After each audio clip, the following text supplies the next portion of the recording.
Good evening. This is the Lion of Legend, and welcome back to the kid at the back. So last time we really focused on Soul.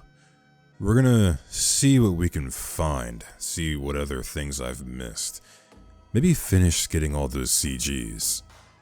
So what I think I'm going to do to start is probably focus on Hyugo options and just see where that leads us. Again, I'll be skipping the dialogue if I can. If you haven't, I do suggest go watching the first few parts of this that I've already uploaded so you know what's going on. Alright, let's go ahead and sit beside Hyugo. Hyugo greets you with a smile. Soul gave Hyugo a small glare. The male just feigns ignorance to the glare. You pointed to the box nestled in Soul's hands. Okay, so I don't know if that actually did anything. I mean, okay, Crow's still in the lead right now, but, Hyugo's not on the scale, so whatever, let's just go forward. I'll say that I have eaten. Hyugo stops gobbling down on the bento box.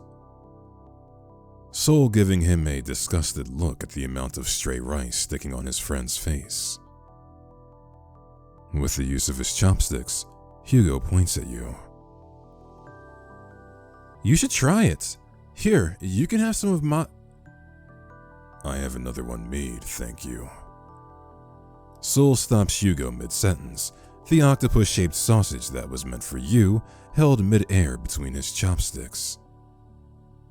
Hyugo shrugs, shoving the sausage in his mouth, continuing on his endeavor on the bento box. Soul sets down his sandwich, then takes out the third bento box. I didn't like how this turned out, but it was a waste of ingredients. Figured I could give it to Hyugo and let him finish it, seeing how much he's wolfing down the first one. Opening the last box, you find another form of bento box art, nearly replicating to what Hyugo has. What is he on about? What mistakes? It looks exactly the same. You look up at him, wondering if he's actually serious that there are mistakes because it looks identical.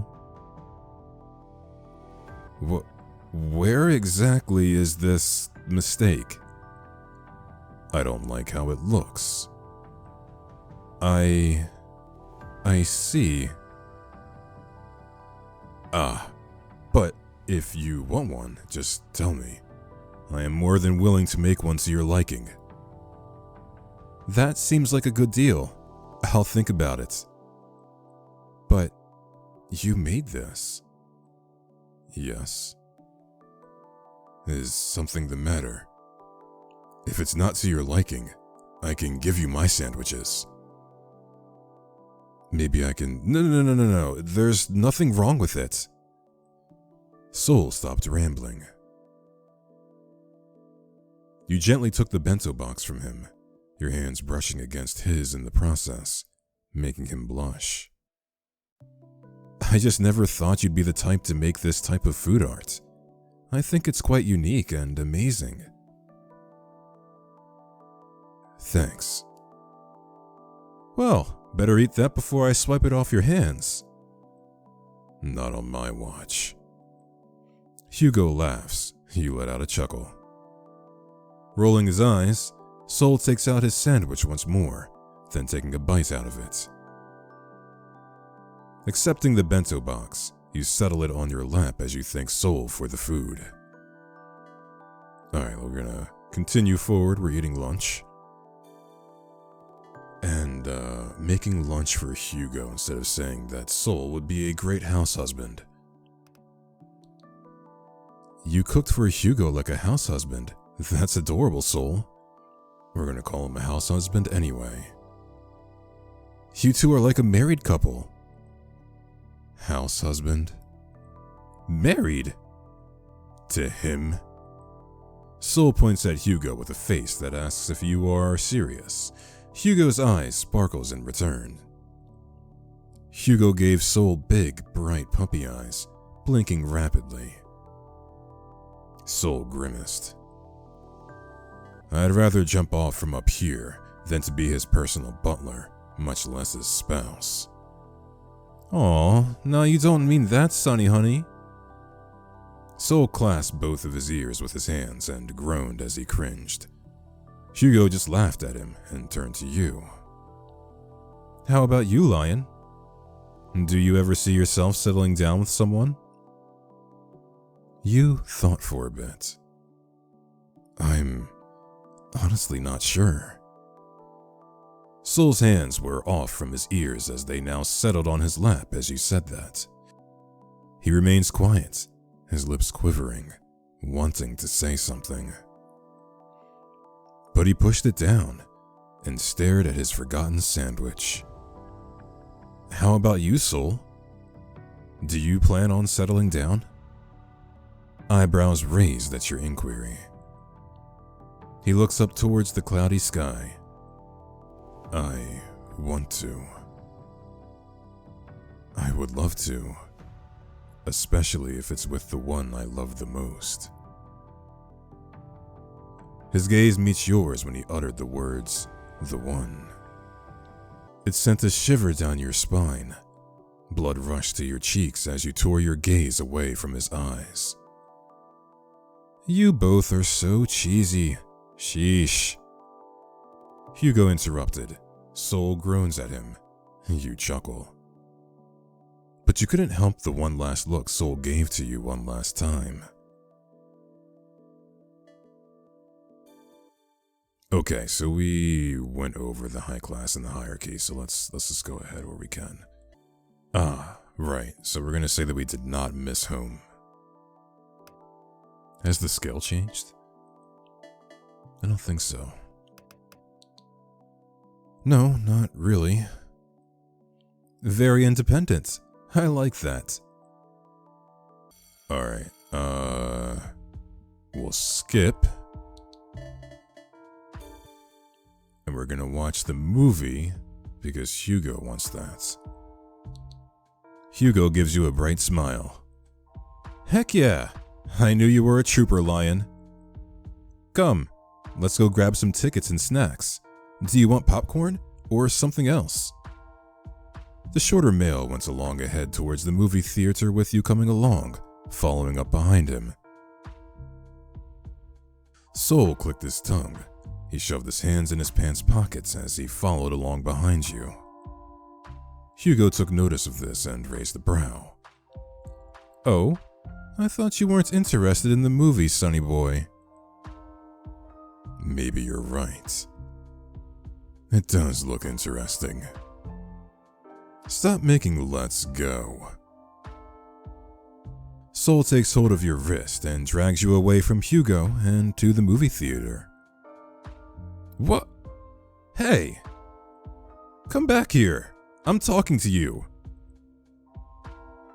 Soul went ahead to the counter and bought tickets for the three of you. Soul turned around and gave one ticket to you. Your fingers brushed with his, causing him to blush. Finally caught up to you two, Hyugo pouted as he crossed his arms looking at Soul. I thought the tickets were on you, Hyugo.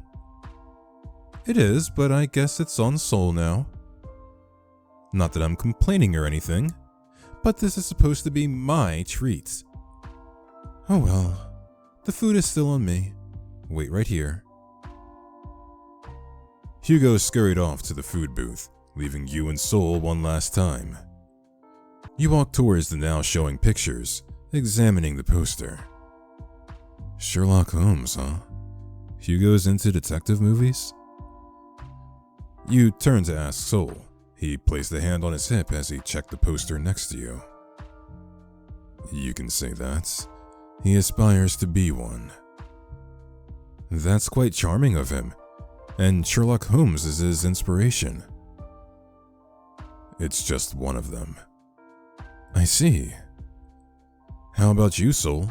What's your favorite genre? Soul raised his brows at you. He placed a finger on his chin as he looked up, staring at the ceiling. I like supernatural horror and thriller. Yeah, that sounds up your alley. along with the tales of the Headless Horseman or those original fairy tales by the Grimm brothers.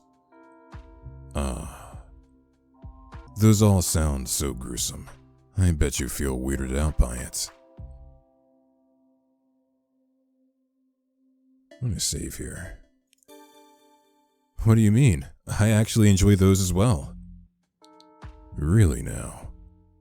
Of course I do. I think they're very interesting and I love the thrill they give. Soul stares at you in awe before a smile breaks out on his face. Then maybe we could watch one together. I'm back. Hyugo's familiar voice was heard. He turned around and saw him walking towards both of you, 2 large bags filled with popcorn on each arm and a large cup being held.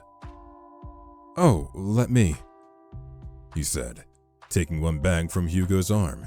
He thanks you for the help.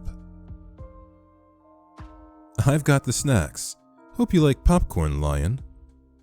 He then turns to Soul. Come on, let's get in before the movie starts. Soul nods as you and Hyugo follow him towards the entrance of the movie theater. He hands out 3 tickets, then the 3 of you enter. This isn't it. This piece wants you to believe it's the ultimate evidence for this case, when in fact... You were halfway through the movie, the bag of popcorn halfway finished. You looked at the blue-haired male on your left as his gaze transfixed on the large screen before you. Hyugo, during the beginning of the film, was really giddy, but now he was silent, seemingly engrossed with the scene happening in the movie. His hand goes on autopilot as he munches on each bite of popcorn. To your right, Soul, surprisingly, was also too engrossed with the movie before him. You need to piss. You've been holding it for a while since you don't want to miss out the important scenes, but Mother Nature is knocking so hard on your door.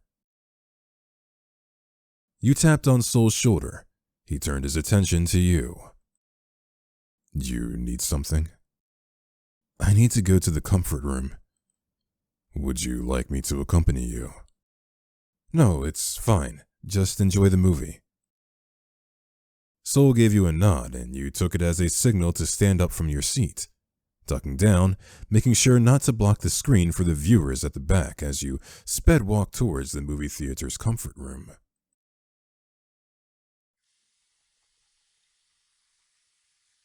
Jeez, and it was already getting interesting too. I'll probably just ask Hyugo what happened when I was gone. Well, time to head back. The forceful opening of the door startled you. A few grunts were heard, and the shuffling of feet as if they were in a struggle. You went quiet. You better speak the fuck up or else. I don't know what you're talking about. How many times do I have to tell you? Bullshit. Ugh. Your eyes widened as your breathing stopped. You quietly but quickly went to the nearest toilet stall. What's going on? A fight? I'm going to save here because I remember this happening last time and there's a timed option, and I don't know if that timed option is here or not. In the cinema out of all places? Whatever is going by the door is clearly something you don't want to get involved with. Just tell us the traitor that you're in cahoots with and I'll let you on. Again, I have no idea what you're talking about. Guess I have no choice. You hear the sound of the light bulb being popped along with the portion of the comfort room's light going dim. Only half of the room is now lit up. Please. I don't know. I swear. I'm giving you one last chance, buddy. A little shuffling was heard. The rough voice seems to whisper something that you cannot hear. Then, you hear breathing as it gets shorter and heavier. He is here. I swear, just look around. You're bound to find him here. Please, don't kill me. Maybe the gun's too merciful. No! Your nose caught something. It stings as it fills the air, the edges of your eyes watering. You then felt something wet hitting the tip of your shoes. You looked down, and your eyes widened.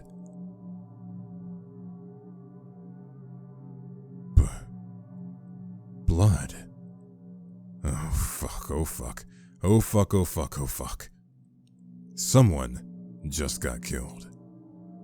And the body is right in front of your stall. What? Is someone else here? Shit. Did he hear me? Well.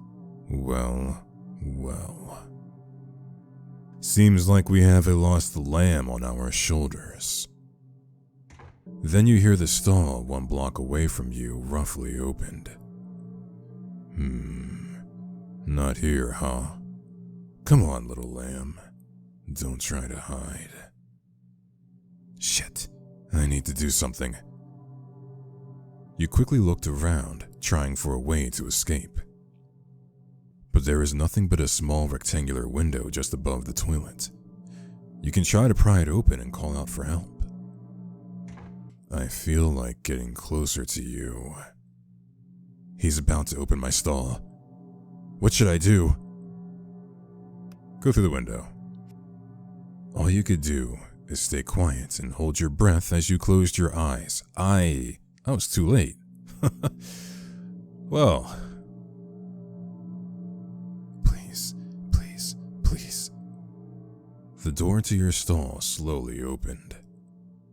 You can feel the intimidating presence of the man. I don't want to die. There you are. I don't want to die, I don't want to die, I don't want to die, I don't want to die, I don't want to die. Ugh. Then you felt a hand coming to touch your hair. You flinched. You slowly backed away, your legs shaking as you still refused to open your eyes, your arms wrapped around you. Lion, it's okay. And you hear that all too familiar voice. I'm here, Lion. It's all right. Before you was Soul. Right behind him was Hyugo. Both of their expressions are filled with worry. But your focus was on the splattered blood across the walls. Hyugo notices this and tries his best in blocking the view. Soul's hand then went up to reach out to you, but he stopped midway, afraid as if he'll burn you. Without even thinking, you quickly wrapped your arms around Soul, your shoulders shaking as you buried your face on his chest. Soul took this as a sign and gently wrapped his big arms around you, a hand coming to caress your hair, trying to comfort you as you shook in his hold. Can we go out, please? Without much of a word, Soul escorted you out from the scene before you, his hold tight and secured around your shoulders. Soul gives Hyugo a look and the shorter male just sighed, waving his friend away with a fanning motion. I'll take care of it. You and Soul left. Hyugo lets out an irritated tisk as he looks down at 2 bodies on the ground. God, what a pain in the ass. The sky is now dark, indicating it's near night. You finally got out of the movie. You looked down and stared at your shoes, noticing a few splatters of blood. You gripped Soul's arm. He took notice and looked at your shoes. Seeing the blood, he kneeled down on one knee and took out his handkerchief. No, it's all right. Doubt it. He wiped the blood off of your shoes before folding his handkerchief and shoving it deep in his pockets. He looks at your disheveled look. Let me ask you again. Are you all right, Lion? I'm fine. Don't worry about it. You say that, but your voice is clearly betraying you. Soul isn't convinced. Instead, he kept giving you a worried look. He sighs before shaking his head. You looked around you and noticed that Hyugo wasn't around. Where's Hyugo? He's got it covered. You don't need to worry about him. How about I walk you home? Huh? You know, to keep you safe. Ha! I'll keep you company. I'll keep you safe. Do you trust me? Not at all.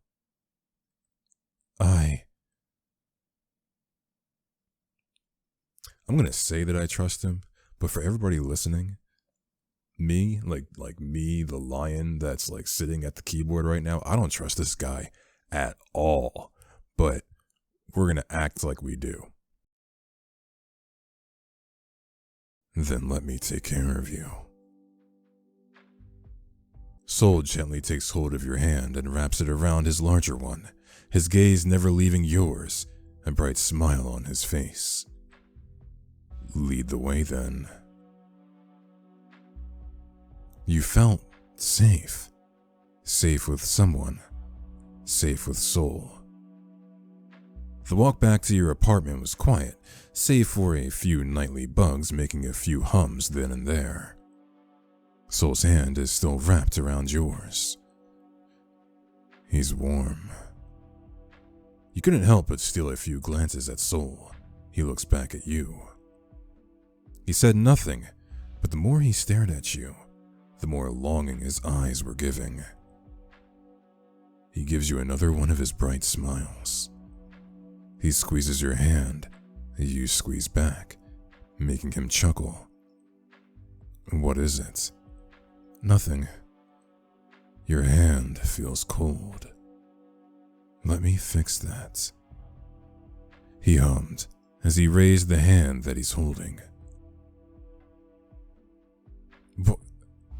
What? There.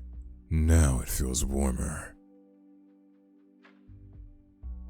He teased, a blush of his own appearing on his face.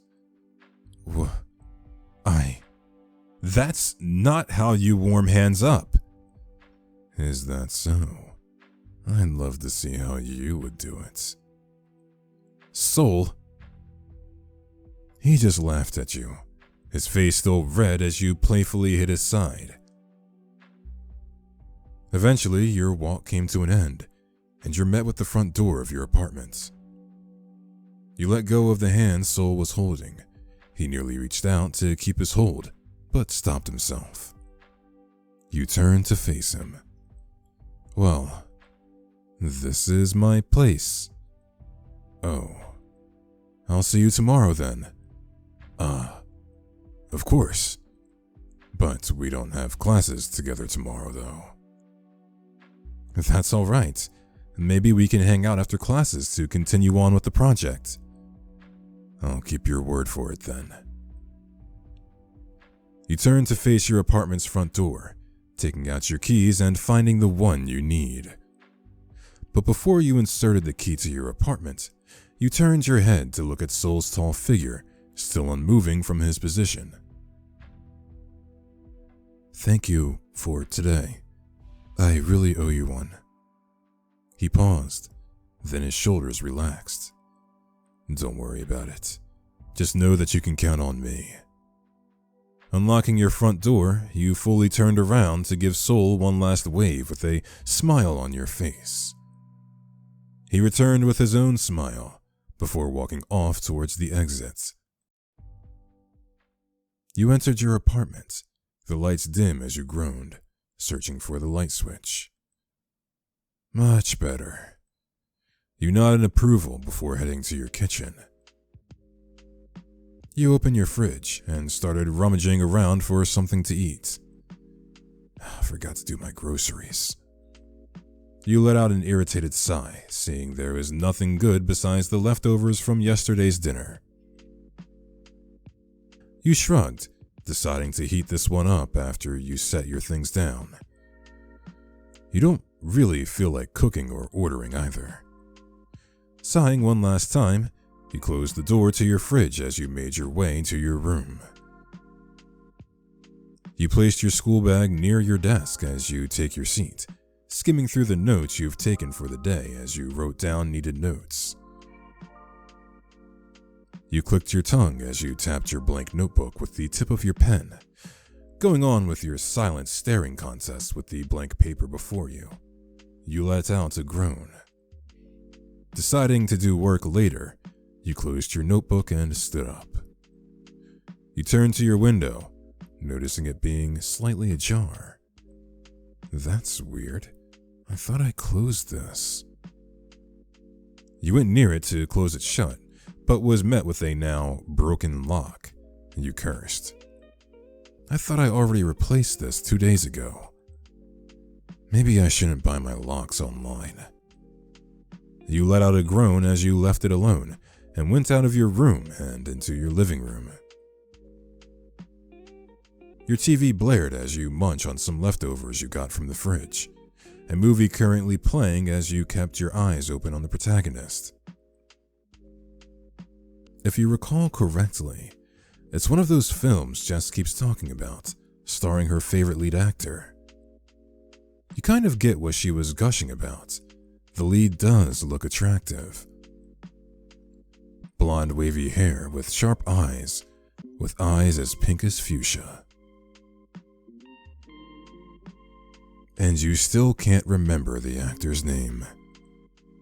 You took out your phone as you start to search up the name of the actor when it suddenly changed, and instead of the blonde actor on the screen, a report comes instead with a banner below. Another missing person case? Your heart dropped before turning off the TV. The incident back in the cinema replaying in your mind. You quickly turned off your television as you made your way to your kitchen, hoping to take your mind off of things. You opened your fridge, feeling the cold air hitting your face as you rummaged through. Taking out a pitcher of orange juice, you take a glass from your cupboard as you pour the juice to the last drop, taking a sip from it. You check the clock on the wall. 9:30 p.m. That late already, huh? You checked your front door and windows, seeing everything locked before grabbing your glass and finishing the last drops of the orange juice before heading back to your bedroom.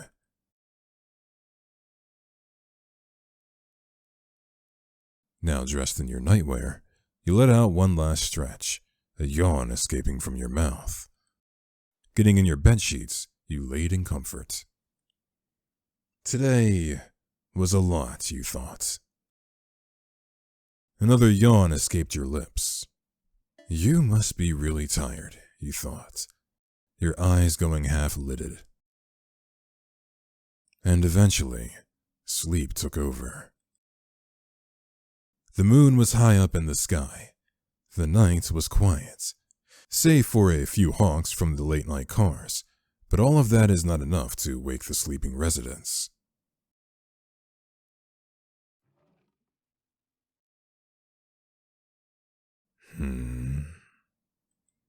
Still broken, huh? You should be more careful, Pumpkin. Clad in all black with a mask of the same color adorning his face, he slowly makes his way next to the sleeping figure. His reddish eyes bright, filled with adoring love. He reached out and stroked a finger against his beloved's cheek. Look at my sleepy sweetheart. Makes me wonder who supplies Hyugo those sleeping pills. Did we get drugged again? This fucking guy. He put the drugs in the orange juice. God damn it. He lets out a low chuckle as he leaned closer to Lion. I forget if he drugged us in the previous update. Whatever, he probably did, I don't remember. Pulling down his mask, he leans forward, checking his face before continuing. He buries his face at the tip of his shoulders as he leaves a peck. He takes a deep inhale. He shakes as if he took a whiff of a dangerous and addictive drug. His eyes bright as he examines every feature of his soulmate's face as he gives Lion's cheek a kiss. Fuck. You smell so good. Pardon me. He lifted his arm and watched as it flopped down on. Deep in sleep, like Sleeping Beauty. He nibbles his neck, earning him a soft whimper from the sleeping individual. He just chuckled. Quite ticklish, aren't you? And he kept going. He kissed and lapped on the same spot, to the point a mark started to form. Our time today isn't enough. It's never enough. I want more of you. I want to be with you. Every waking day. His gaze went from hurt to desperate, his focus still on the figure sleeping before them. If only you knew how much I crave your attention every day. It hurts. So please, let me. Tucking a loose strand away from his face, he gives him a kiss on the forehead before landing another one on the corner of Lion's lips. A shiver ran down his spine at the contact. And as much as he would like to stay a bit longer, his time is due. He backs away as he covered his face once again with his face mask. He walked towards the ajar window, turning back one last time. Sorry about your window, Pumpkin. I'll make it up to you someday. He carefully opens the window again, and with that, he's gone.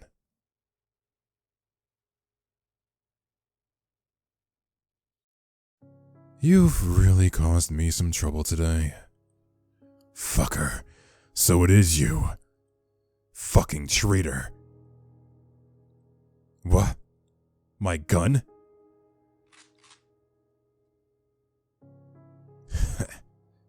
Who would have thought? Our sweet doggy is biting their master's hand. Though, not gonna lie, we should have seen this coming. You're talking too much. You haven't even fired a gun.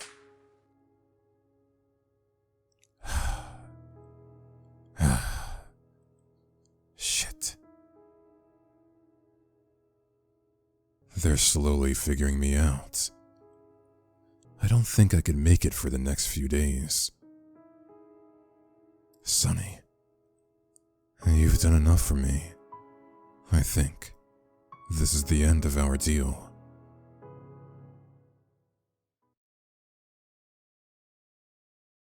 To be continued. Alright, I do remember that path from previous updates. It doesn't look like anything really changed there. I'm pretty sure the drugging, was implied in the last one too. So let's go back and do some more digging. So this time we're gonna go to the arcade so we can have both Hyugo and Soul walk us back, but I'm going to walk with Hyugo instead. But I'll get a different plushie. Let's get a cat, because that seems to be a popular theme on this channel where I gotta go find cats. I can try for the cat plush, it looks cute. Setting your eyes on the prize, you insert the token in the coin slot. The machine whirs to life as you take the joystick and focus on the cat plush. Okay. One more time. Again. I'm so bad at this. Suddenly, you felt an intimidating presence right behind you. Okay. This is when problems occur. We're gonna say... What's going on here? Okay, 4. If I say nothing, what happens?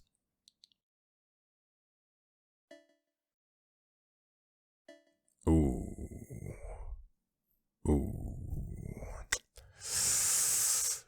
Team Crow it still is.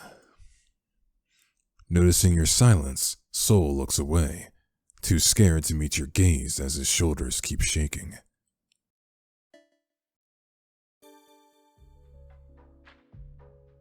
Oh, this is different.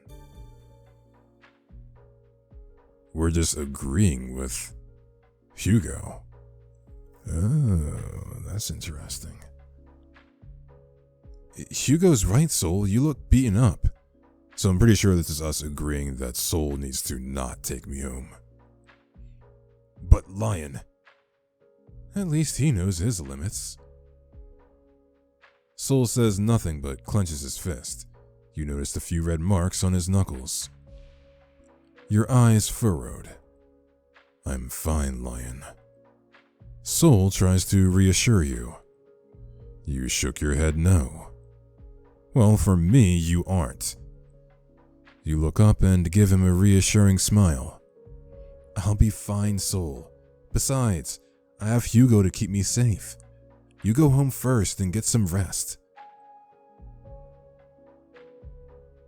All right. He squeezed your hands, too hesitant to let you go, before his hold eventually slipped as he lets go.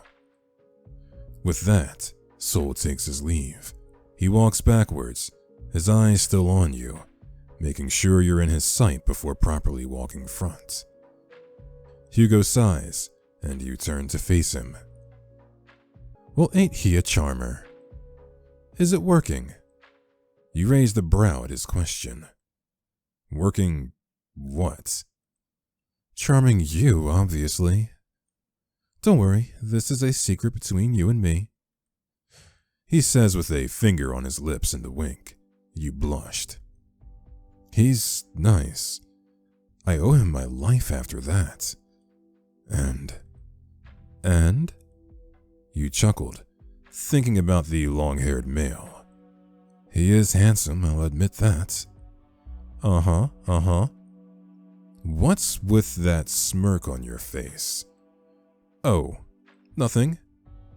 Before you could retaliate with a question, his gaze softened, taking you a bit aback as he looked down on the pavement below, kicking a pebble. Have you ever liked someone, Lion? What's with this sudden question? Just answer. You paused as you thought for a second, and the first person that appeared in your mind was... Oh boy. Ooh.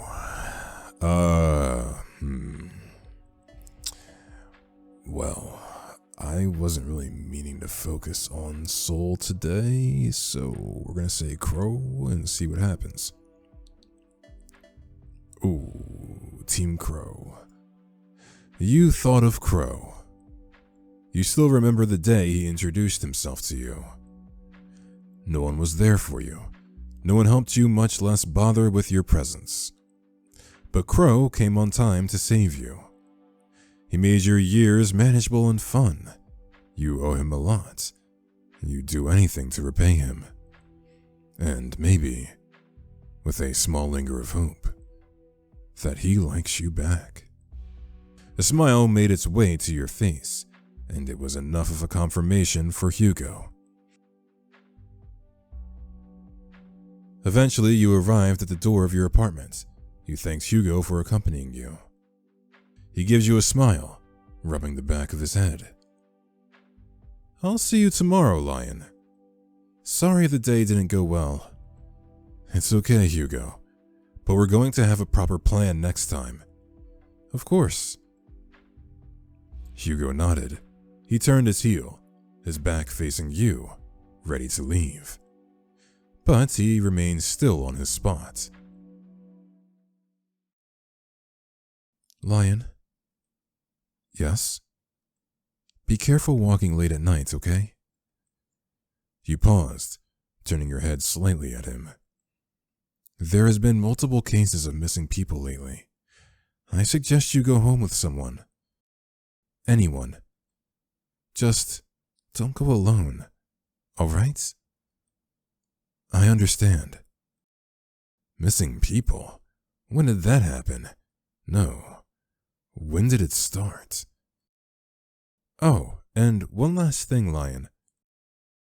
He turned his head around as he looks at your confused face. His eyes soft, but the light against him seems like he's giving you a warning.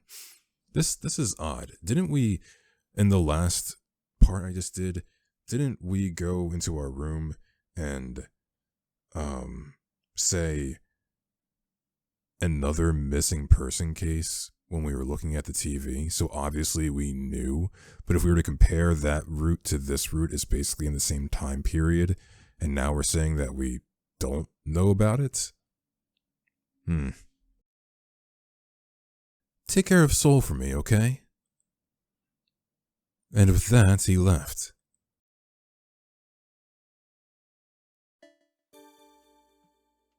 Ah, now, this is when it's mentioning the missing person case. Gotcha. Is this what Hyugo was talking about? A shiver went up your spine, remembering the broken lock of your window back in your bedroom. Nuh-uh. Not tonight, Lion. No scary thoughts for tonight. Turning off the TV, you went to your kitchen to grab something to drink. Alright, so then I think that's when Soul breaks in yet again. Let's see what else we can get. I'm actually just gonna go here and just say Soul. You thought of Soul. How he protected you. How he didn't hesitate to beat those guys down. The pure terror in his eyes. How worried he was. You couldn't get it out of your head. Okay, we're almost balanced out there. He's been an amazing friend, even if he did beat up those guys. Non-stop. Is it a red flag? Maybe. Do you care? Maybe not. A smile made its way to your face. Alright. What do we have to do? We can... We'll say say the movie's not weird. Where are we on this scale? 3-5? Okay, 4-5. I think they're unique. Also, it adds to your charm. You said with a wink. Soul blushed and looked away, rubbing his wrist to calm himself down. I wouldn't mind trying to watch one, though. Then I'd love to recommend some for you. Of course, that would be such an honor. Alright, so we're gonna... Oh god, oh god. God. I gotta go back. Alright, we're going through the window.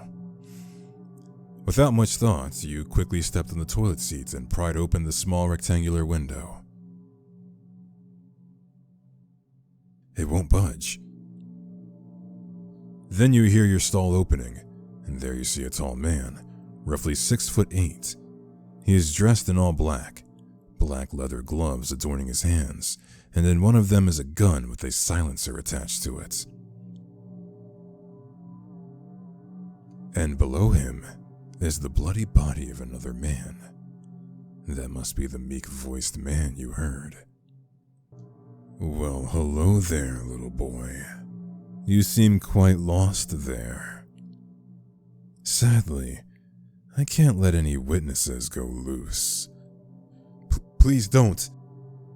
He, however, did not listen to your pleas. He takes his gun as he loaded it with a click. I'm going to fucking die. Ugh. Alright, now we get rescued. We'll say that we're not fine. How? And why? You ask no one. The terrifying experience kept repeating in your mind. Soul broke your tail of thought by placing his large hand on top of your head. You looked up at him, and he gave you a soft, reassuring smile, his hand now off of your head. Don't think about it anymore. What matters is that you're here with me. Alright. What happens if I hold on to the door? As soon as the owner of the rough voice tried to open your stall's door, however, you quickly grabbed onto the knob, pulling with all your might to prevent the man behind it from prying it open. Oh, so you're feeling feisty, huh? Suddenly, you were pushed out of the door. The man's incredible strength catches you off guard, causing you to be pulled in, tripping on the body and bumping onto the owner of the rough voice. You looked up and froze. Your eyes meet with stinging gold eyes. He is dressed in all black, with black leather gloves to match. He roughly grabbed your hair, causing you to hiss and groan from the sudden pain from your head. You've given me enough trouble, little boy. Now you must pay for it. Fuck, please. I don't want to die. You closed your eyes, tears stinging the edges as you tried to pry off the man's hand off of your head, but to no avail. Alright, now he's down. Oh, okay. The pain from your head is now gone. Alright, let's see. I think we need to go back early in the story. There is a path that I remember we didn't take. I gotta find it. Right here. We're gonna go somewhere else. You glance at the blonde-haired woman as she waits for your answer. You turn to Crow. He too was anticipating an answer from you as a nervous drop of sweat rolled down his temple. You've got to be honest. Crow is right. All of this is still quite overwhelming to you. Throughout your years here, you've only gotten used to Crow's presence and his alone. But then yesterday, he introduced you to his new group of friends you didn't know he had. You're happy for him, you really are. But why does it feel like a lie whenever you tell yourself that? And why does your heart swell and your stomach churn from the thought of him not being by your side all the time? The horrible feeling of green envy and raging jealousy consumes you ever since the thoughts came across your mind. A sudden lump made its way towards your throat, hindering you from forming words as you can feel your eyes threatening to water while your shoulders started trembling. You need to get out of here. I need to go. Lion? You ignored him and the group as you pushed them away, earning a shocked look on both Brittany and Crow's face. Lion! Wait! Damn! I didn't think Brittany would make someone cry by being so bad at communication. For fuck's sake, Daryl, shut up. I didn't mean it, okay? What? I'm right, aren't I? I'm going after him. Huh? Ichabod. Crow didn't listen to his friends calling out his name, especially Geo, as he ran after Lion, rushing out of the room hoping to catch up to him. You shoved through a sea of students, receiving some irritated looks after pushing them aside. Their looks don't matter to you, however, as you try to get out of the crowd as quickly as possible. Lion, wait! Crow's booming voice behind you isn't helping your rising anxiety, and your tears now slowly cascading down your cheeks. Lion, please wait. What's wrong? Stop! Crow cries out with each breath he takes. You keep on ignoring him. You turn a corner, hoping to lose Crow in the crowd. The worried tone in his voice just makes the ache in your chest more and more painful. You did not care how many floors you ascended as you ran up from one floor to another, nearly tripping on the school's bad architecture. Before you knew it, you made it to the school's rooftop. Pressing an ear on the door, you don't hear Crow's call anymore, and you let out the breath that you've been holding. And then, everything slowly crashed down on you. You fell down on your knees and hugged them, not bothering with how dirty the floor is anymore. You look up as a few droplets of rain slowly drop from the sky, a reflection of the salty tears now staining your cheeks. I'm so pathetic. Crow is his own person. I feel so selfish to even think I'm his only friend like he is to me. Of course he can have other friends besides me. But why does it hurt? Is it because I'm just some nobody? All of them look so cool, especially that Brittany girl. She's tall and pretty. Heck, I might mistake her for a model if it weren't for her uniform. She seems like Crow's type. The familiar ugly feeling made its way to your chest. You tightly clenched your fist to where your aching heart is. You want to rip it out in the open and toss it from the edge of this building. Will he leave me if he deems me unworthy? Was I ever worthy to be beside him? You can't think anymore. You don't want to think anymore. The tears now flooding your eyes as your sniffles turn to sobs, and you bury your face on your knees as you cry your heart out, the rain now heavy, as if resonating with your sorrows. You have no idea how long you've been crying, but you run out of tears to shed, and have been staring at a blank space for a while now. Maybe it's time to head back. You look up at the dark skies, the rain slightly calmer but still not stopping its downpour. Standing up and dusting your back, you were about to grab the handle when you heard another voice from the other side. Your heartbeat quickened. You swore you were alone when you got here, and you were blocking the door the entire time, so someone coming in would be near impossible. You were curious how this individual managed to get past you. Or maybe they were just here before you. Who knows? Forgetting your initial plan, you slowly approached the voice, making sure not to make too much noise as possible. Just as you suspected, there is someone. A young man in a green vest. Must be his uniform. Hair in the shade of light blue, like how they remind you of the skies before it darkened, tied into a low ponytail by a white ribbon. He seems to be in a deep conversation with whoever it was behind the phone he held to his ear. You can't quite hear the conversation he was having, much less understand what he's talking about.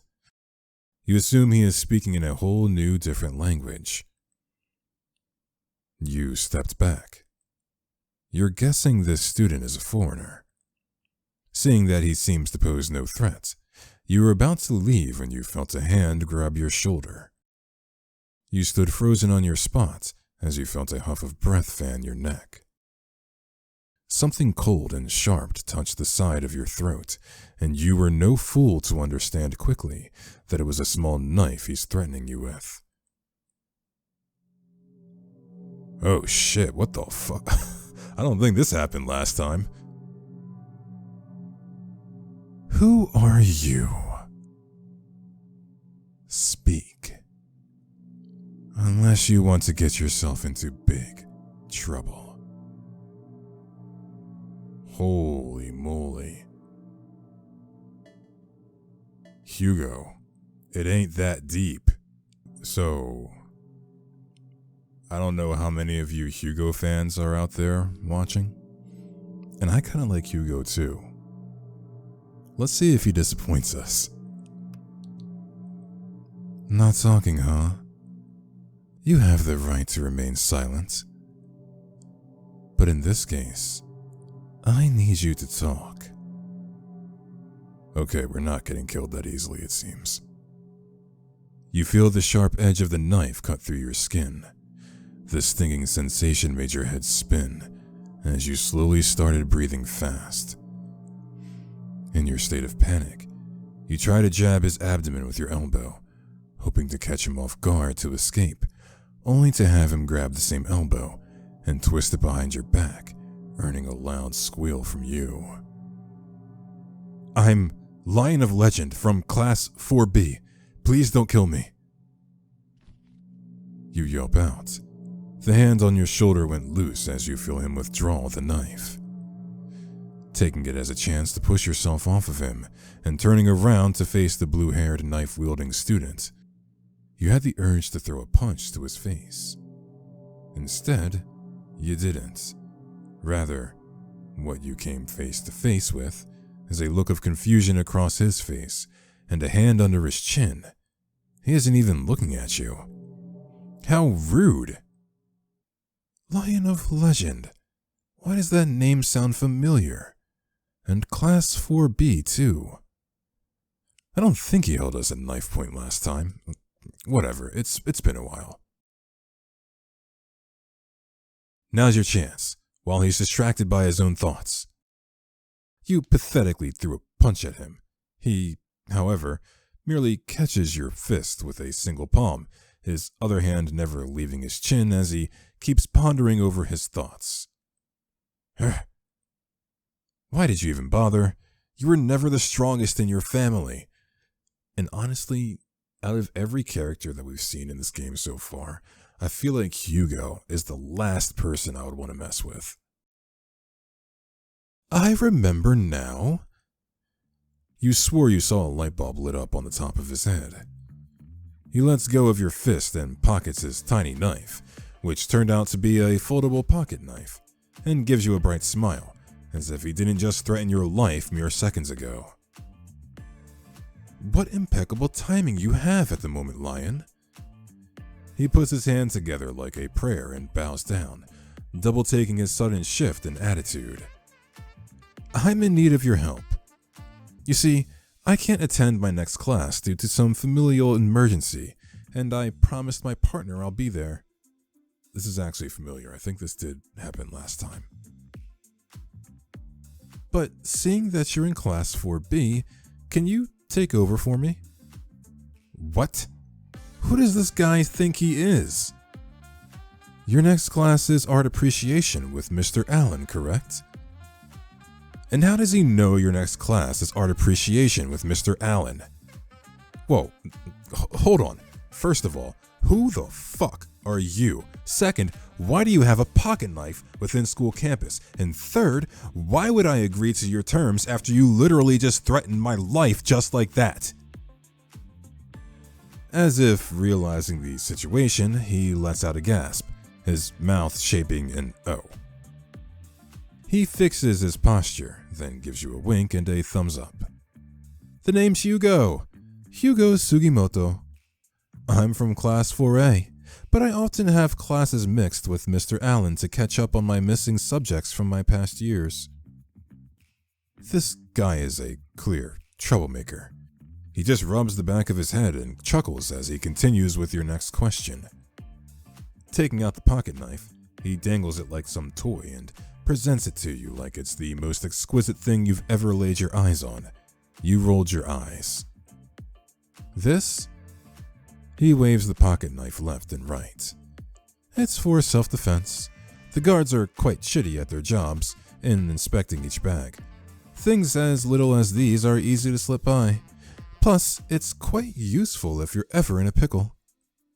We're in school grounds. Just use scissors like any other normal human being. He puts his tool back in his pockets. And as for your last question, his expression relaxed, his goofy persona thrown out of the window as quick as it came. His tone now a bit serious with his gaze fixated on you. Do you have friends, Lion? Okay, that kind of offended you a little bit. Yes, I do. Yeah, but don't you ever feel like you're not doing much for them? That made you shut your thoughts up. Not gonna lie, he's not really the best guy out there.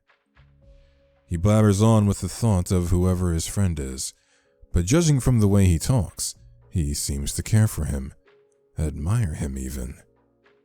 But people tend to misunderstand him. Quite a lot. Heck, even I did. I thought I couldn't trust the guy with anything. Like how you didn't trust Crow with anything before. Sorry for threatening you with a knife, Lion. But what I'm saying is that oftentimes I can never be there for him. I've given up on the thought of staying by his side. But you, however, there was a gleam in his eyes you couldn't seem to decipher. Maybe you'll understand him. Nope, already tried. Sorry. Get to the point. Please be his partner for your art class. And he's down on his knees like a begging clown. The serious tone he had beforehand is now replaced with a blabbermouth crybaby before you. Seriously, he has you fooled there for a hot second. Okay. I'll be your friend's art class partner. Get the fuck up. You mean it? Thank you, Lion. I knew you were the right person. Just, who is this friend of yours anyway? His name is Soul. Don't worry, you won't miss him. Without sparing you another second and trying to ask for more information from him, he gives you a friendly pat on the shoulder before leaning in and whispering, Wipe your tears away, Lion. Crying doesn't suit people like you. And with that, he's going down the stairs. You only stared at the now open door, your feet rooted on the cold tile floor from pure shock. How does he know I was crying? You were now walking down the hallway. A few students were heading to their own respective classes, while some went to where the library was. Lion. One heart attack after the other, you swore this day refuses to give you a break. You aren't ready to face Crow yet. He's probably worried sick, especially with what you pulled minutes ago. You were probably lost in your thoughts for too long that you suddenly felt arms wrap around you. Crow's face buried at the crook of your neck as he held you tight. His shoulders were shaking. There was no one else behind him. It was just you and him. I looked around the campus for you. Where have you been? You bit your lip, not giving him a chance to hear your voice. Crow pulls away from your neck, but still kept his hold around you. Why are you in the negatives? Whatever. You refused to look him straight in the eyes, and he didn't push you for it, already satisfied with you in his arms. A sigh escaped from his lips. With one hand, he cups your cheek and rubs it with his thumb as he observes your red and swollen eyes. He bit his lower lip. A flash of regret made apparent within his eyes. Just then, behind the both of you, you heard a lone student call on to Crow's name. You swore that Crow's eyebrow arched and twitched as if irritated. There you are, Ichibod. Your presence is required by the council. I don't fucking care. What was that, Ichibod? I couldn't quite hear you. I'll be right there, Crow says, his back still facing the student. The student merely raised a brow, but didn't insist any further, and walks away in the opposite direction. Crow lets out a tired sigh as he returns his full attention to you. Give me a text once you're ready to talk. Pulling away, albeit hesitantly, he rummages for something in his pockets before taking one of your hands and placing something in it. Without turning your head, you look down and saw a handkerchief on your palm. I'll see you later, Lion. He turns on his heel and moves to the same direction where the student from before had headed. Once he was gone from your sight, you squeezed his handkerchief and used it to wipe your cheeks, despite the salty tears that dried at this point. Pocketing the blue handkerchief, you slowly made your way to your next class. Upon scanning the room, you thought back to what the guy who threatened you with a knife on the rooftop promised you. I won't miss him, huh? Well, that's the hard part. Everyone here looks like they're hard to stop from how colorful they all look. Typical art students with their colorful hair and looks and the way they dress, never heeding to the school's strict rules since they're never really affected by said rules. The liberty of a course not strict to academics. But you also took notice of some of the students who aren't in the course. You're guessing they took this subject as a minor subject. So either this soul character is an art student or some regular student. You gave up in your search and took your seats. In any case, you'll find out which one's soul is once the class starts. Alright, so now we are looking for our partner. Now's the perfect time to look for this soul person Hyugo was talking about. But up until now, you have no idea what he looks like. You're hoping he's a good person to work with and wouldn't put all the workload on you. You shiver at the thought. You've had enough of those kinds of people in your life, especially during your entire college years. That guy might be soul? Well, we'll find out soon enough. Is he not going to bother with his partner? Unless... Hey there! Okay, so we found soul.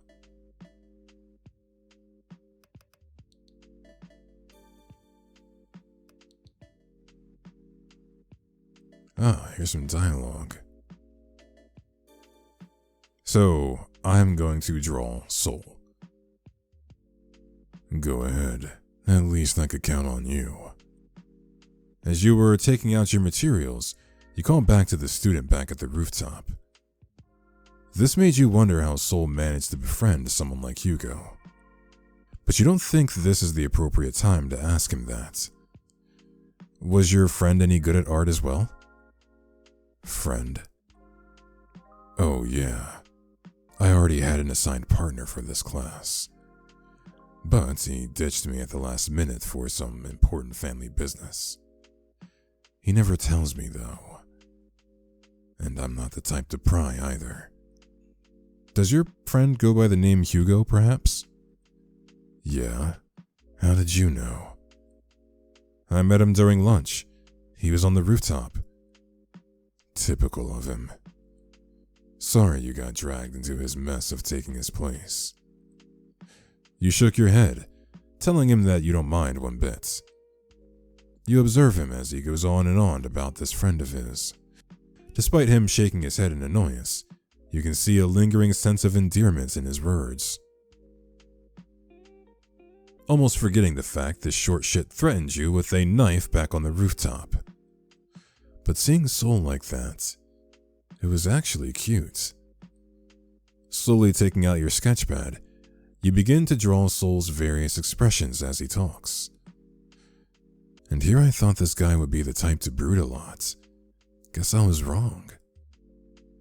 Would you believe me if I tell you that guy is one of the top students in the entire class, yet is always missing in action? You raised a brow in mild curiosity, pencil still on the pad. Really now, he doesn't seem to be that type of guy. Which part? Him being a top student, or always missing in action? Shrugging, you continue on with your sketch. Soul, now taking notice of you scribbling on your sketchpad, paused, proceeding to lean in a bit closer to your face, trying to pry the sketchpad off of your hands. Were you drawing me this entire time? No. Liar. I thought I was supposed to be the one drawing you, not the other way around. With a huff, he leans back on his chair, crossing his arms in the process as a pout made its way to his face, biting the side of his cheek as his lip piercing reflects the room's artificial light. Aw, come on. It's not that big of a deal, Soul. You try to cheer him up. Plus, you look really cute. Soul's cheeks turn red. His eyes widen before swiftly averting his gaze from yours, the grip on his arm tightening, causing the sleeve of his shirt to wrinkle. Nuts. You said something? Nothing. You sure mumble a lot. It's a habit. I'm not used to talking a lot. You keep talking about your friend Hyugo. You seem to be so fond of him regardless. Soul lets out a sigh, rubbing the back of his head at the thought. He knew you were right, and he knows he cannot deny that he is fond of his friend. His only friend. I owe him a lot, that's all. Enough about Hyugo, though. Let's continue with our task.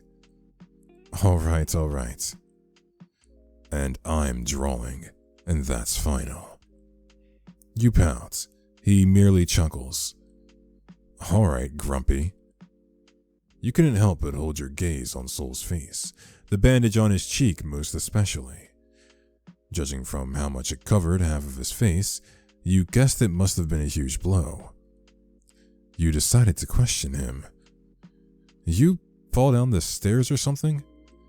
And what makes you say that? You pointed the bandage on his cheek with the back of the pencil. He bit his lower lip, lowering his head a bit, trying to cover the bandage with his hair. You can say that. Nothing for you to worry about, though. You're guessing he must be referring to the stairs heading towards the rooftop. Knowing those flights of stairs are quite unstable, there's a huge possibility he must have fallen pretty bad. He seems quite embarrassed by the thoughts alone. Though you couldn't help that there is more to the story than that. Or if he's actually telling the truth. Either way, you don't want to make him uncomfortable. Turning your focus on your sketchpad, you continue on with your sketch. Hope it gets better soon. Thanks. The sound of the school bell rang loudly outside the classroom walls, signaling the end of class. Your professor gives your class one last instruction before bidding his students goodbye. Soul tries to pry your sketchpad off of your hands, probably wanting to get rid of the sketches you made of him while he was on his tiny rant. However, you were quick on your feet and shoved your sketchpad in your bag before he could get his hands on it. Soul gives you a pouty look before eventually giving up and starts packing his things as well, proceeding to head out of the classroom, waiting for you by the door. Alright, so I think now we're just having an overview of the day. Yeah. You bite the bottom of your lip and recall the events that happened today, formerly meeting Crow's group, nearly getting a death sentence by meeting Hyugo, and most especially, meeting Soul. Alright. So, this is okay. What do? Alright, what are we missing here? We're definitely missing a lot. I'm missing 4 Soul or Crow CGs and a lot of Soul. We've got some work to do. Okay, I've got some dialogue here. It looks like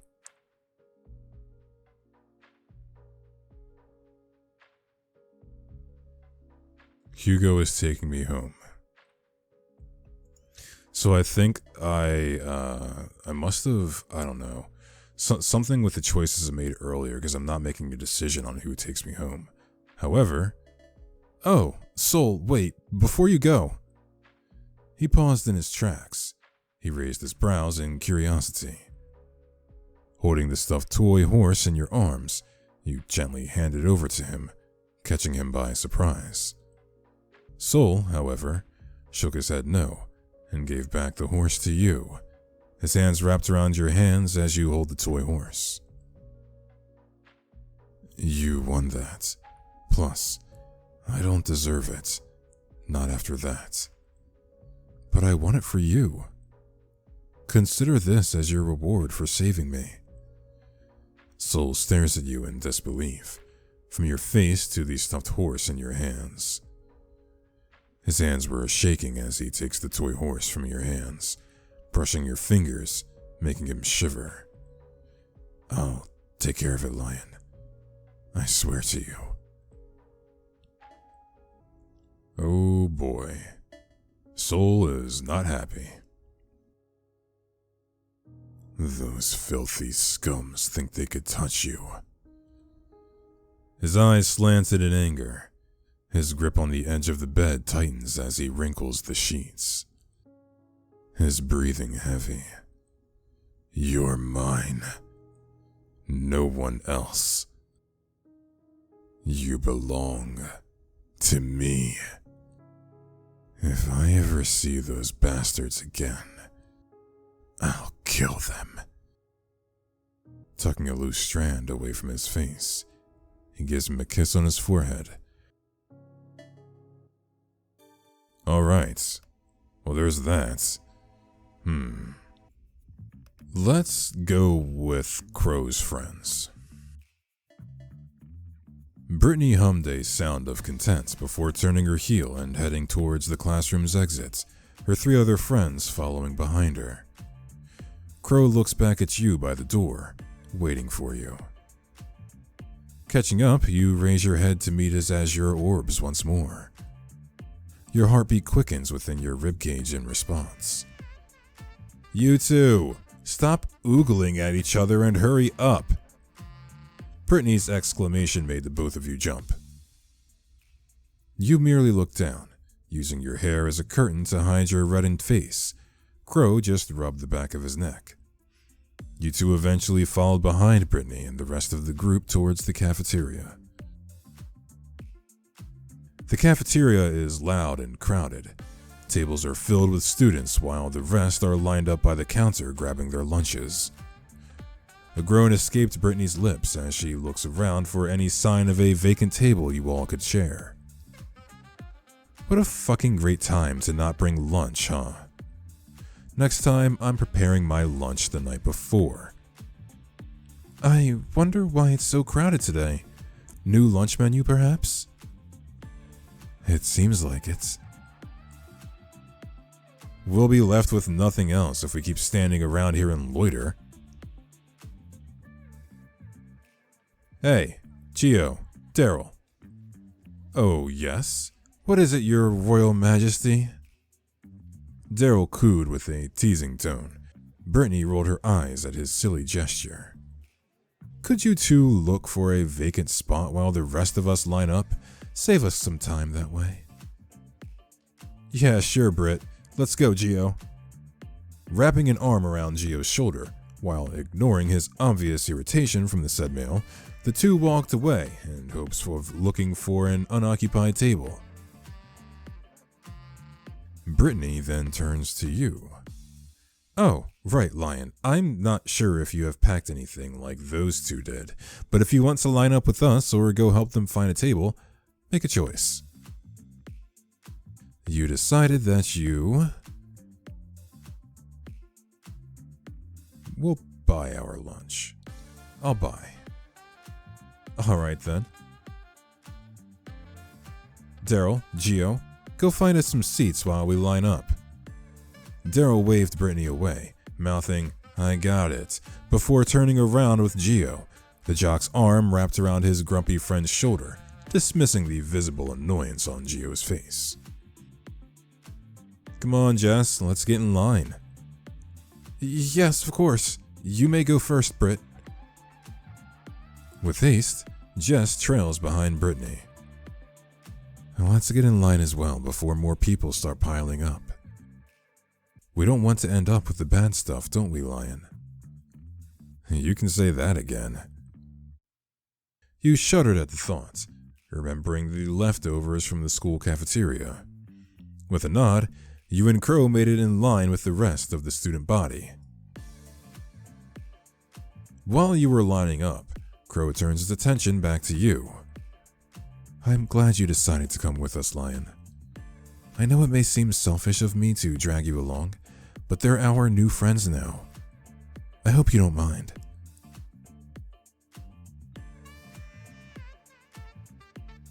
We'll say nothing. You said nothing but bit your lower lip. Your silence caused Crow to furrow his eyebrows, but he didn't utter a single word. Okay. Once everyone got their food, Brittany turned her heel and walked towards where Daryl and Gio were seated. Move your ass aside, Daryl. I'm sitting the... A loud gasp escaped Brittany's lips, her mouth open in wide shock. The food on her tray is now splattered across her white uniform. Brittany. Oop, sorry about that. You should have watched where you're going there. Oh, they have images now. Multiple footsteps came near. A trio of girls shows themselves before you. The tallest of the bunch, the red-haired one, placed a hand over where her heart is and let out a mocking gasp at the mess. Brittany's eyes met with the red-haired bully. Judging from the way Brittany's face twisted with rage, they seemed to know each other. Britt, are you alright? We should get yourself cleaned. You fucking bitch. This is my only clean uniform. How fucking dare you? Oh, look at Miss Claire all flared up. Careful there, sweetie.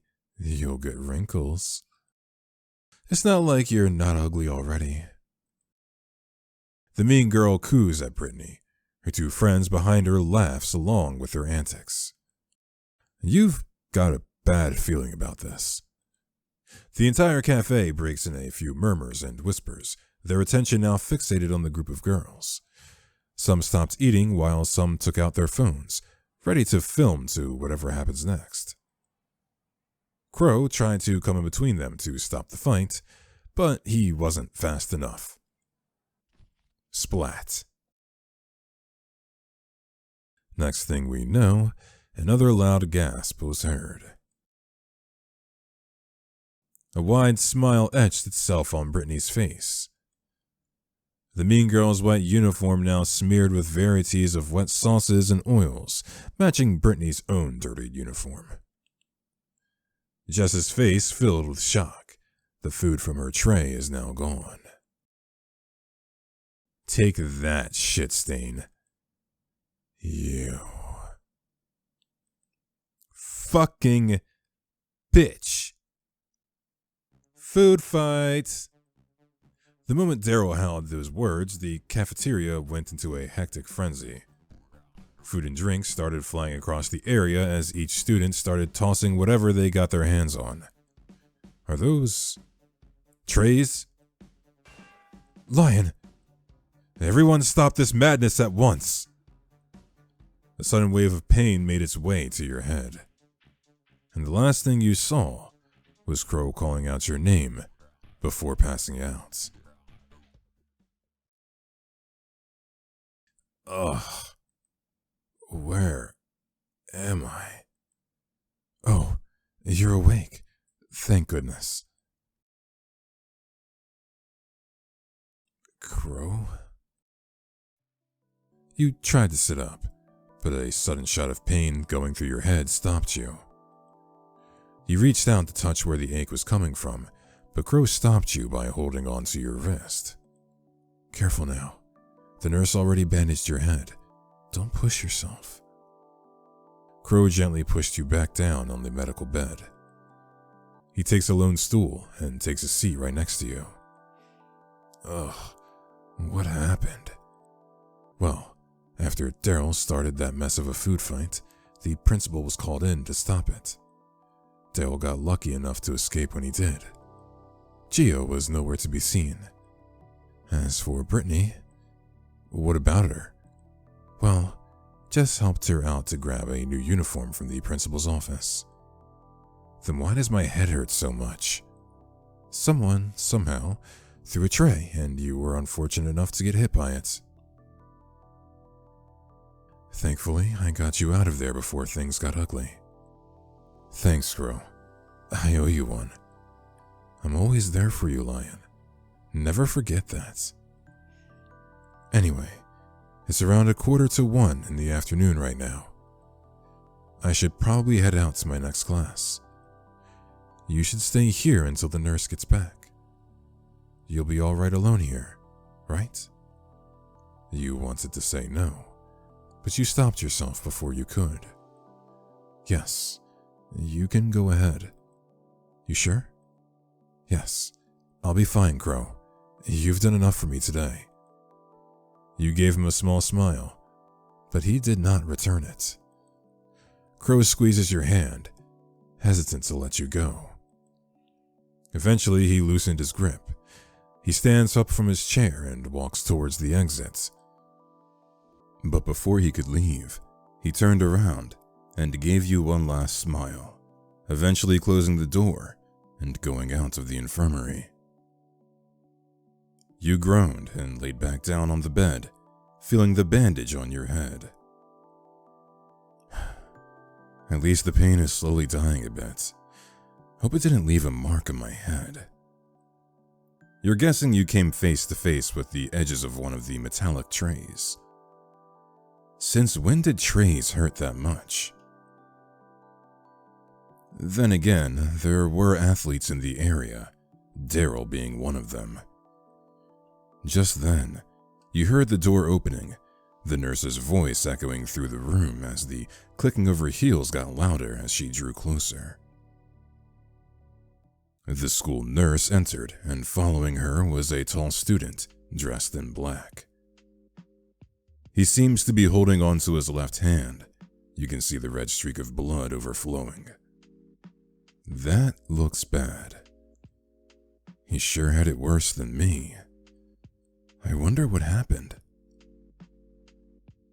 You should be thankful you didn't cut a vein. How were they able to get past with that pocket knife in the first place? The nurse sighed. It seems like she got her hands full with another student. The latter, however, didn't say anything as he let out a small hiss when the nurse dabbed some disinfectant on his wound.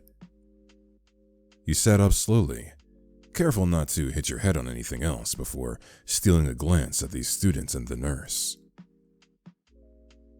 Your eyes meet with the reddish-orange ones. Your heart raced as you feel your heartbeat quicken. What an unusual color. They remind me of the setting sun. The nurse finishes up wrapping around his wound, a blotch of red slowly seeping out and staining the once white bandage. However, his gaze is still fixated on you. The nurse follows his line of sight and finally takes notice of your conscious figure. Ah, you're finally awake, Mr. of Legend. She approached you with a bottle of painkillers she took from one of the transparent cabinets on the walls before handing a pill to you. How are you feeling, dear? Does your head still hurt? It's slowly dissipating, ma'am. Thank you. She hands you the pill and you take it down your throat. You're free to stay here a while longer, Mr. of Legend, but you need to return to your class as soon as you're feeling better. You gave the nurse a nod. She, in return, hums in approval, before going back to the taller male in black. As for you, Mr. Bugmancia, if ever your bandage gets dirty throughout the day, don't hesitate to come back here, and I'll reapply it with a new role." The taller male hummed. He turned on his heel and made his way towards the exit door before pausing. "I'll return to my class now. Thanks for patching me up, nurse." The tall student gives you one last look with his fiery red eyes before making his exit with a click of the door. The nurse lets out a sigh, rubbing her temples, feeling a headache surfacing. "I swear, that child comes here every other day." "Him? Oh, you're not classmates with Mr. Brugmansia. Odd. I thought he might know you from the way he was looking at you." "No, I haven't seen him around." "More like you never bothered to look who was around you, since no one would even bother to spare a glance at you." "Well, either way, don't get into too much trouble like him, alright?" That raises a question in your head. Just how bad were the guy's injuries that he comes to the nurse's office almost every other day? It kind of explains why she's been sighing hard ever since she brought the tall male into her office. With an injury as bad as a near stab wound on the palm, you could only take a wild guess. And as much as you are curious to know what transpired, you're nearly late for your next class. Eyeing the clock on top of the doorframe, you got out of the medical bed. You thanked the nurse and made your way out of her office.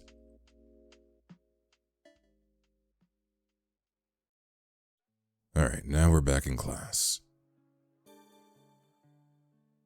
It's that guy in the clinic. I never knew he's in the same class as me.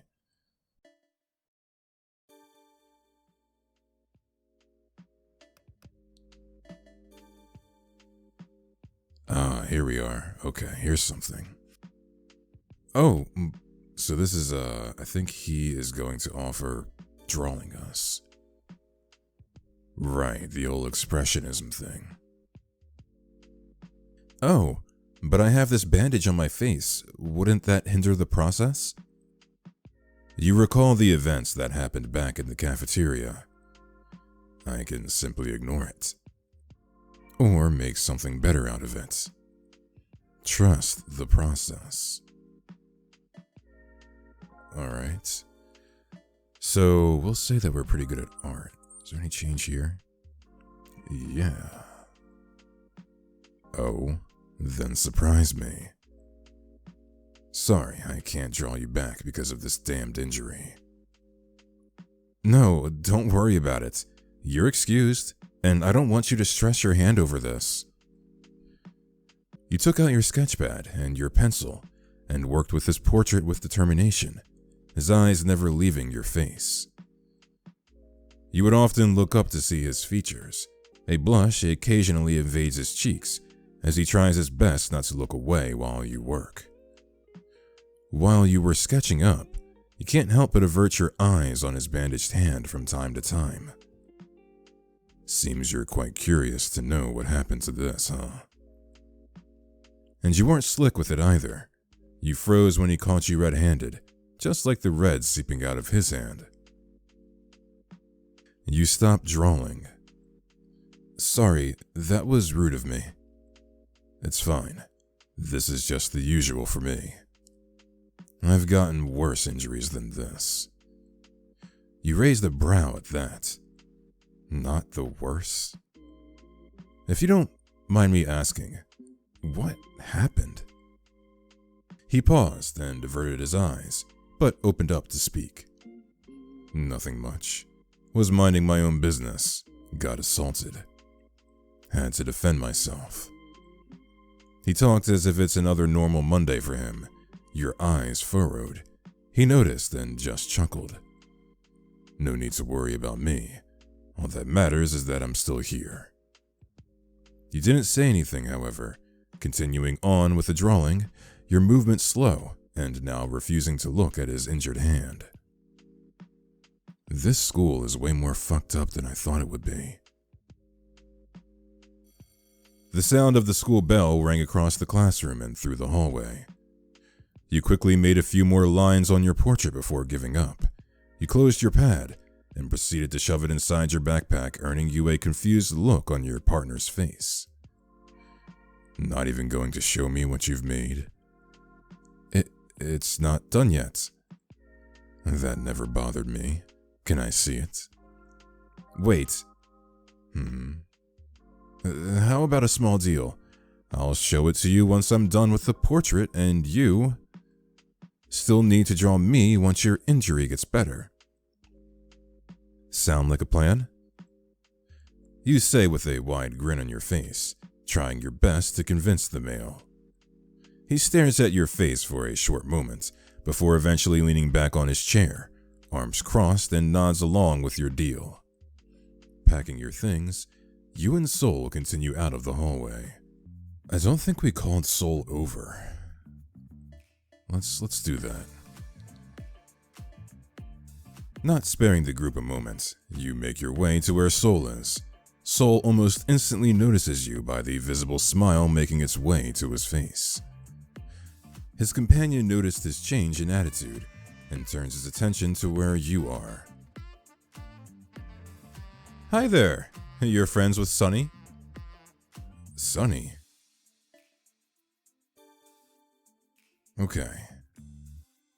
So we've been introduced to Hyugo, and now I guess the rest of Crow's crew is coming over. Then you hear a group of footsteps behind you.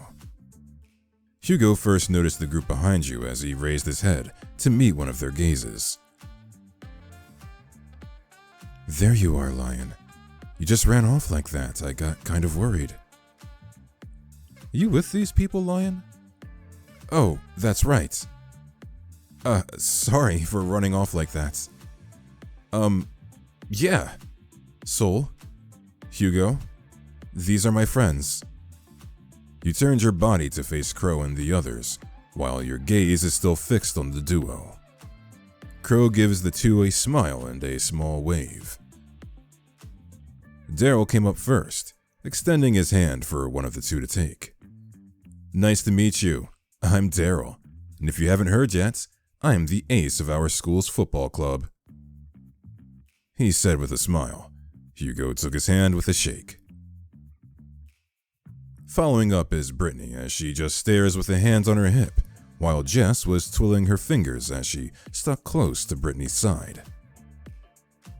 Hey, how's it going? Hello. Between Brittany, Jess, and Daryl, it seems that the only tall jock is the most enthusiastic out of all of them in this newfound friendship. I'm Hyugo. I've heard about you, Daryl. Nice to meet you too. Thankfully, Hyugo returned the same energy as the jock. I'm Jericho, but people call me Crow.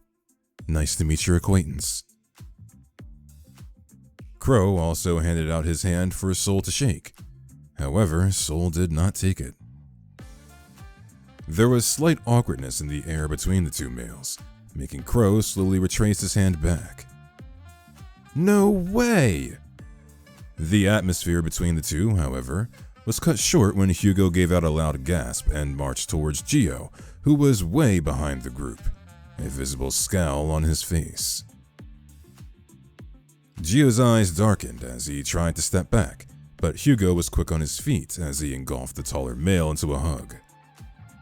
Subaru! Hisashiburi! Mendokusai. For those who don't know Japanese, basically, Hyugo, I assume, said Subaru, I guess is Gio's last name or something along those lines.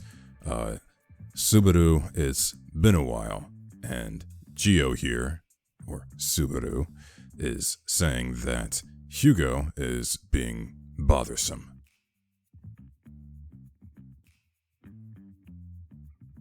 Eh? I didn't want to see your ugly face the entire day. No. The entire semester. But my luck seems to be slipping. Hey now, that's not a nice way to greet your brother. Another loud gasp was heard. I forgot they were brothers. This time it came from Daryl.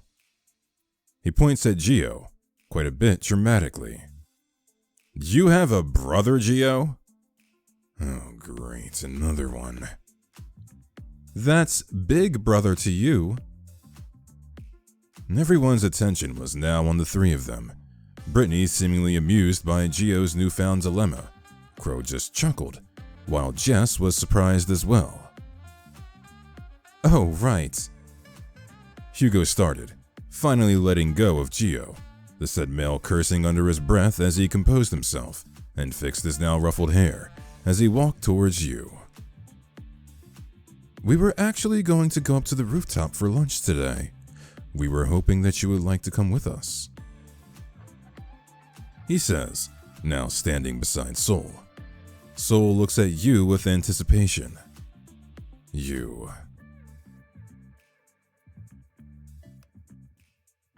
I'm gonna stay with the group and just kind of search around a little bit. You give Hyugo a sad smile. I'd love to join you, Hyugo, but I'd like to stay with them for today if that's all right. Hyugo gives you a sad smile of his own before nodding his head, failing to notice how one of Soul's eyes twitched. Oh, that's all right, Lion, but hit us up if you ever want to hang out, okay? You nodded, and he gave you an enthusiastic thumbs up. Before you could turn to Soul to apologize to him too, Hyugo quickly dragged him away. You noticed how his strides were slow and hesitant as Hyugo drags him away. You shrugged before returning with Crow and the rest of the group. I think there's another option here that I didn't get to. Well, let's say we have nothing to say. If you have nothing to say, then don't bother me. He seems uninterested in talking anymore, his sandwich half eaten before throwing it in the nearest trash bin. I think it's better not to disturb him. Alright, let's look for Crow.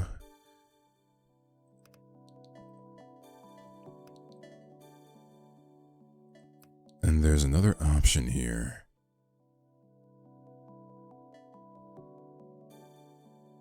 Okay, so now we're talking about carnations.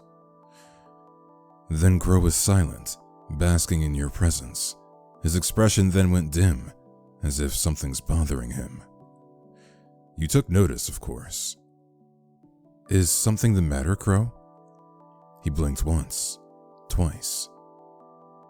He averted his gaze, a bit hesitant to speak up.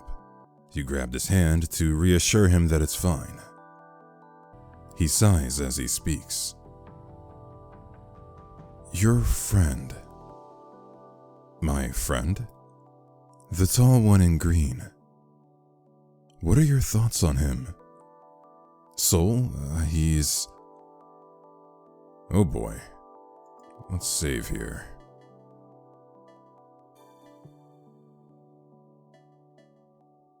He's nothing more than a classmate.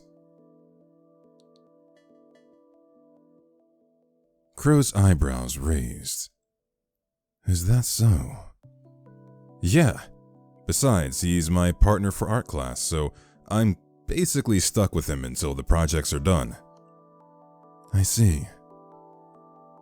Crow nodded. He didn't say anything afterwards, however. His gaze was far, pondering something before shaking it off from his mind. We're gonna stay put.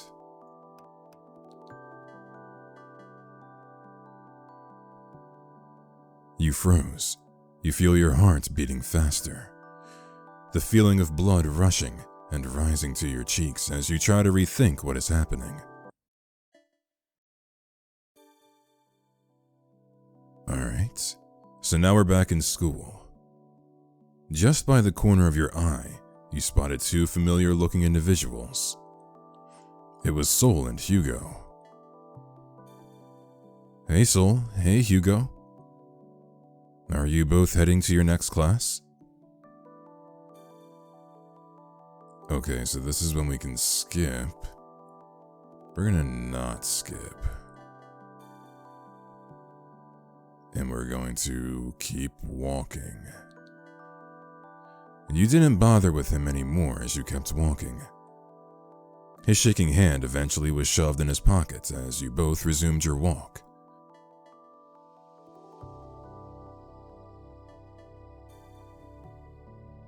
Alright, and now we're meeting up with Crow. Just then, your classroom's door opened and there stood Crow. His eyes perked up upon seeing you. There you are, Lion. Just in time for the next class, too. And Crow just noticed Soul's presence beside you. His eyebrows perked up as he gave the tall student a soft smile. And hello there, Soul. What brings you here? Soul, however, was silent, his gaze dark before responding. Just escorting Lion. That's really sweet of you to do, Soul. Crow didn't mind the male any longer before returning his attention back to you. You should probably get in. The professor is coming any time now. Oh, right. Thank you again, Soul, for coming with me. You entered your classroom along with Soul. You entered your classroom along with Crow. What the? Failing to see Soul's ever-darkening gaze as his fist clenched, drawing blood. He stares at the door, moving aside as he leaned on the wall right beside the door. Soul looked down and stared at his palm. Soul cursed. It reopened.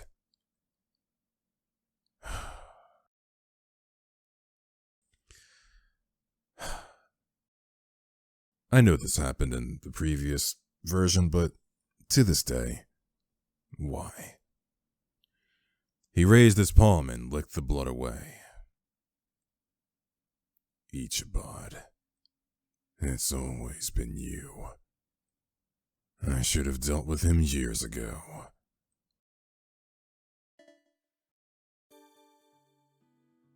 So we're gonna leave the book. And another thought before I continue. So I remember that exact same dialogue happening in the previous version, which kind of implies when we saw Soul take out Crow, if you romance Crow too quickly, there's probably a lot more going on there than just Soul being angry at Crow and the protagonist falling in love. It seems there's some history. So keep that in mind for future updates. It's probably nothing worth checking for anyway. Besides, you aren't risking to becoming shelf pancake today. You left the book alone and went back to where Crow was.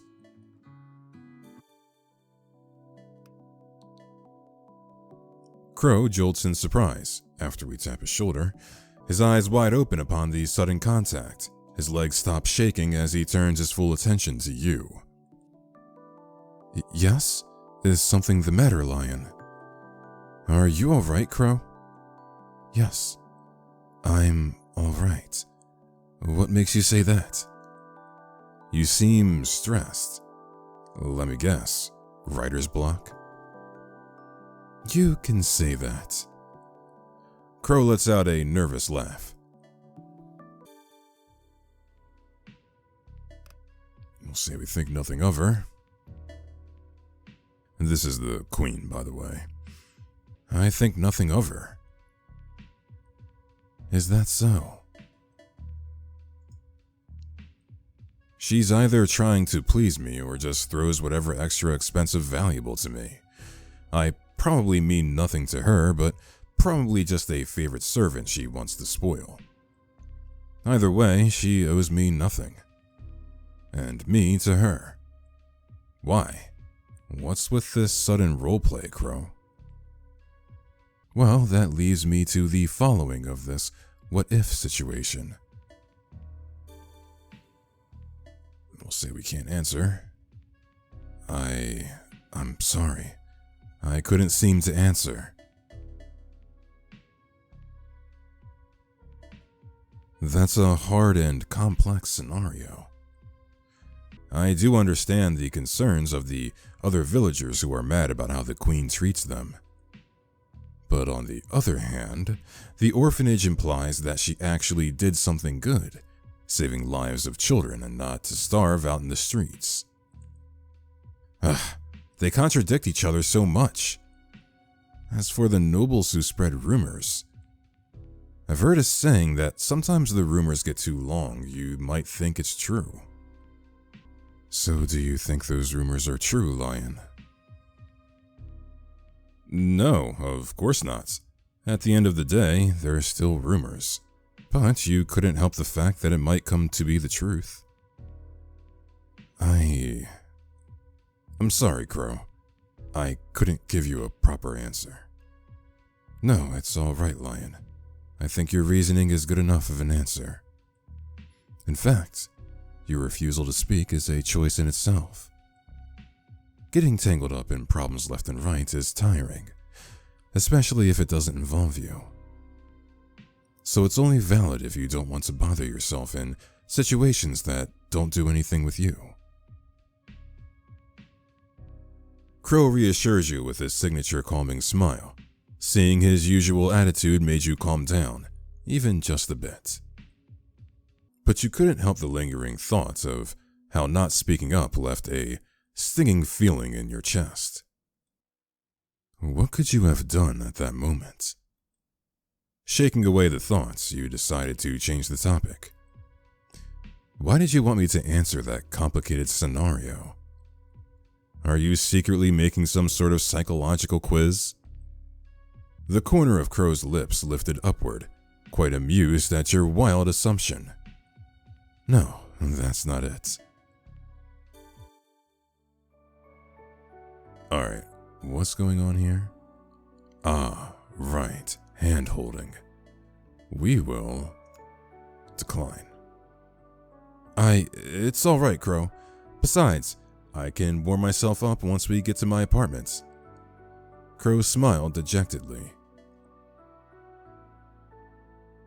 Alright, but do tell me if you need any help. You're already doing a lot by carrying my grocery bags, Crow. This is more than enough. He chuckles, muttering a soft, "Oh, alright," before picking the bag back up and holding it with one hand. You and Crow continue on with your walk.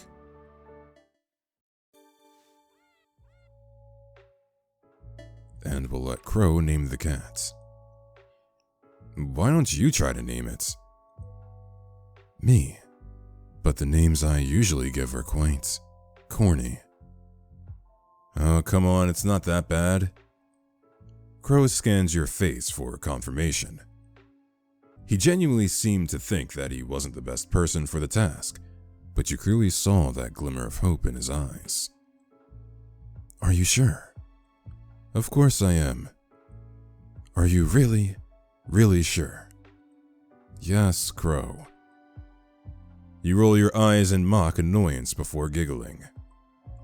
Seeing that you're not budging from your choice, he sighs in defeat with a little troubled smile on his face. Crow gazes at your ceiling in deep thought. He hums, biting the inner of his cheek as he closes his eyes, taking on the seemingly very serious task of giving the cat a good name.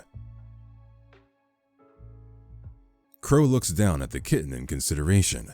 Its blue eyes mirrored his blue orbs as they stared at each other. How about Regulus? Regulus? That's right. He picks up the cat and lovingly cradles it like a parent to their baby, letting the kitten rest on his right arm and booping its nose as he did so. Regulus, named after the brightest star in the Leo constellation. Plus, his eyes are blue. Crow turns to you, seemingly excited as he holds the cat in front of you, showing its eyes. You got to agree, its eyes are a bright shade of beautiful blue, reminding you of sapphire gems. The feline's dark fur accentuates its eyes further, helping it pop like a twinkling star in the night sky. He thought it was just like Crow to name the cat after a constellation. You recall how he thought he was corny, but to you, it was endearing that Crow manages to leave traces of himself on things. I think Regulus is a beautiful name. You don't think it's too complicated? Or too corny? Corny? No. In fact, it's quite... I suppose I'll save this one. Unique. I would never even come close to thinking of a name like that. It's named after a star. You give beautiful names, Crow. I love it. Crow scratched the side of his face at the compliment, his cheeks growing red as he gazed fondly at the little furry creature. Thank you. I'm surprised you didn't think it was weird. It is quite an unusual name. It's not weird at all. If anything, this little guy deserves to have a name that is one of a kind. It's just like you to give a name like this, and I love seeing you be so just you, Crow. You spoke so sincerely that you and Crow fell silent for a moment. It was a pleasant kind of silence, as Crow let your words sink in. You stared into each other's eyes, as if an invisible force was pulling you in together. The kitten's noise felt like electric, zapping you as you both pulled away. You coughed, and Crow cleared his throat, plastering on that familiar smile to his face. Yeah, I guess you're right, Lion. Okay, so this is when he asks about our type. If the crazy murderer person is our type. I mean... Oh, really? You can do better. I didn't even say anything. Crow merely puffed his cheeks, refusing to meet your gaze. Don't tell me he's jealous. That's actually pretty cute. Well, there's no way in hell I could even make it to the same level as an idol, so don't worry your head over it.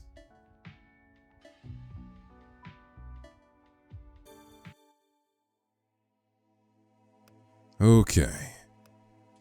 What am I missing here? We are missing quite a bit of soul.